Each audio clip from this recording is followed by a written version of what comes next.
All right, with that down, let's move on to item number 2.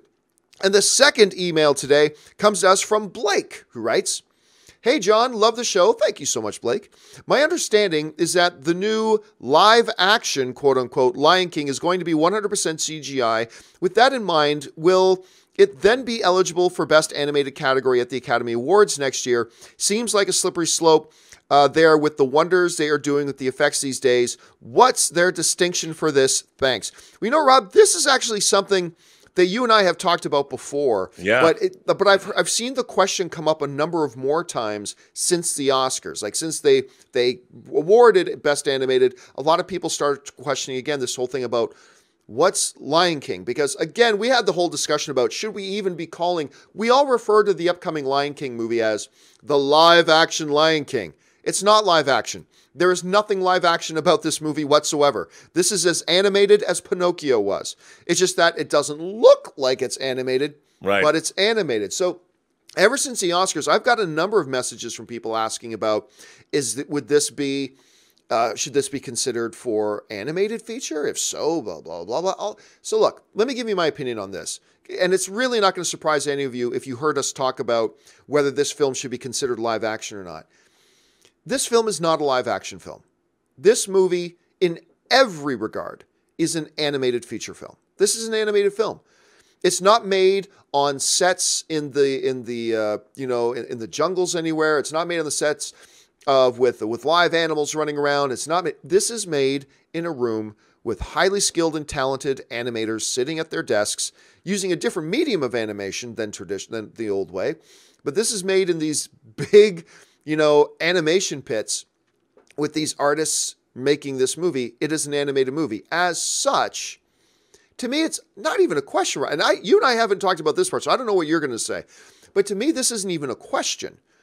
This is an animated film. As such, if it's good enough, and we have no idea how good it's going to be, but if it's good enough, this needs to be considered for Best Animated Film. Now, you can ask, well, why wasn't Jungle Book? Well, the fact of the matter is the lead character of Jungle Book was not an animated character. The lead character of Jungle Book was a human kid, and they did use some practical sets, even though most of the sets were all animated as well. But there is a fundamental difference between, in my opinion, a Jungle Book and a Lion King, where there are no live-action characters. This is all animated. To me, if I'm a voting member of the Academy, I'm saying, yeah, this is an animated movie, therefore it should be nominated, if good enough, in the category of Best Animated Feature. Not that I even think that's a category that should exist. I think you should get rid of the category, but it should be nominated for Best Animated Film. Shouldn't it? Rob, your thoughts?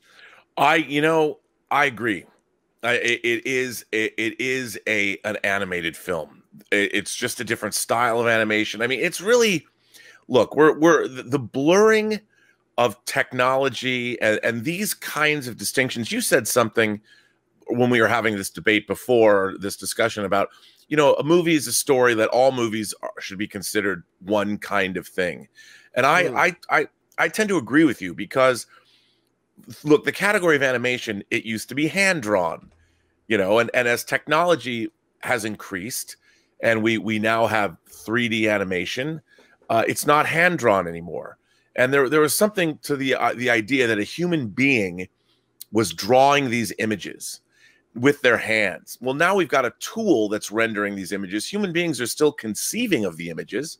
They're just using the tools that now exist that didn't exist when, say, Snow White was made in a different way. And now with bringing to life photorealistic animals, which is something that you couldn't do 20 years ago, in the wake of Jurassic Park, it made that much easier. So we're just applying new technologies, but it's still human beings making these things. But at the end of the day, I think the distinction is always going to be about people themselves. Are people on camera? Are human beings being shown on camera?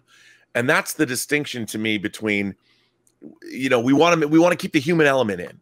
And the human element's still there, but this is an animated movie. No matter how you want to, whatever you want to call it, if it's photorealistic animation, well, that's different than hand-drawn animation, which is different than CGI animation, although it is CGI. So how do you delineate between, say, Toy Story and Lion King? Are Toy Story 4 and Lion King going to be competing at the Oscars against one another as animated movies? Because they are, even though one looks photorealistic and one doesn't.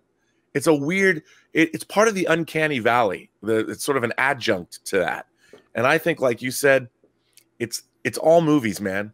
It's all movies, and it's the technology that's being employed, and we're going to see this blurring of, wait till they can make Marilyn Monroe and Humphrey Bogart movies again. Where are we going to be then?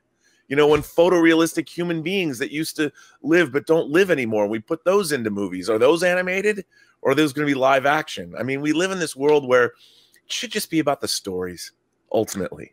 It's interesting to note. I like the fact that you're making this distinction between the photorealistic, like a Toy Story and a Lion King, both CG animated films. One's photorealistic.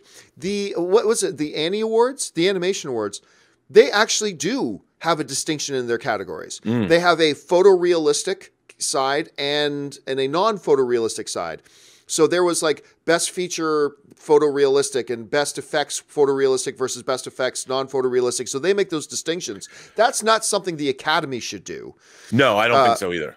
But it is kind of interesting that you have other bodies do make those distinctions already, although they're still all under the umbrella of animation. Right, but I think we just made an incredibly salient point here, because if you're animating like if you're watching a movie like the Triplets of Belleville, right, where everything is stylized, very classically, very classically, it's a totally classical animation. That's a whole different artistic form than, say, creating the photorealism of The Jungle and The Lion King. It's a totally different, and it's a different discipline. How do you create? So there's definitely a delineation in there. Like, is it harder when you can take photographs of a jungle and use those to recreate in CG the rest of the jungle, as opposed to having to draw your entire stylized vision of Paris in a different era? It's a totally different thing. It's still dealing with backgrounds, but it's completely different and a totally different mindset and discipline. And I think the Annie Awards are doing it right. Yeah.